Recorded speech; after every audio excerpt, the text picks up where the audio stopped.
On the night of June 12th, 1994, Los Angeles was calm. The kind of calm that hides something terrible. Outside a quiet townhouse on Bundy Drive, two people were about to die, and America was about to lose its innocence about justice.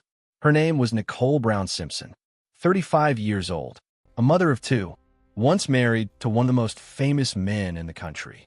The man beside her was Ronald Goldman, a waiter, 25 years old, at the wrong place at the wrong time. By the time their bodies were found, the scene was so violent that even seasoned detectives were shaken. Nicole had been stabbed so brutally she was nearly decapitated. Ron was stabbed multiple times, his hands showing signs of desperate defense. There was blood everywhere. On the ground, on the walls, on the gate. This was not a crime of chance. This was rage. When police began looking for suspects, one name immediately stood out. O.J. Simpson wasn't just famous.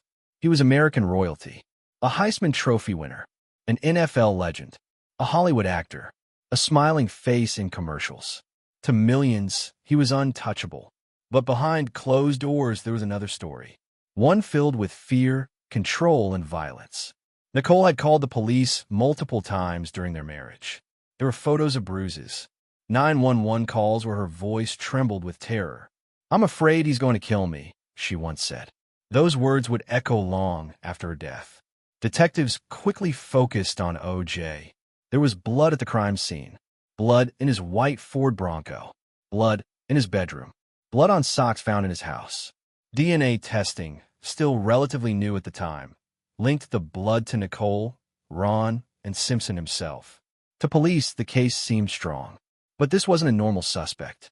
This was O.J. Simpson. On June 17th, 1994, America watched something no one had ever seen before.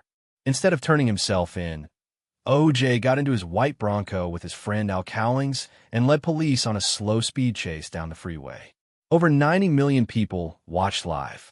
People stood on overpasses cheering him on. Some held signs saying, "Run, O.J., run." This wasn't just news. It was a spectacle. When O.J. finally surrendered, he had a gun, a disguise, and a letter many believed sounded like a suicide note. From that moment on, the case stopped being about two murdered people. It became about O.J. The trial began in 1995. It would become the most watched courtroom proceeding in history. But it was never just about evidence. It was about race. It was about police trust. It was about power. The defense team, later known as the Dream Team, was filled with top attorneys. Johnny Cochran, Robert Shapiro, F. Lee Bailey. Their strategy was clear. Don't prove O.J. innocent. Prove the system untrustworthy. They focused heavily on Detective Mark Furman, a key investigator who was later exposed for using racist language in the past. To many Black Americans, already scarred by police brutality and the Rodney King beating, this mattered deeply.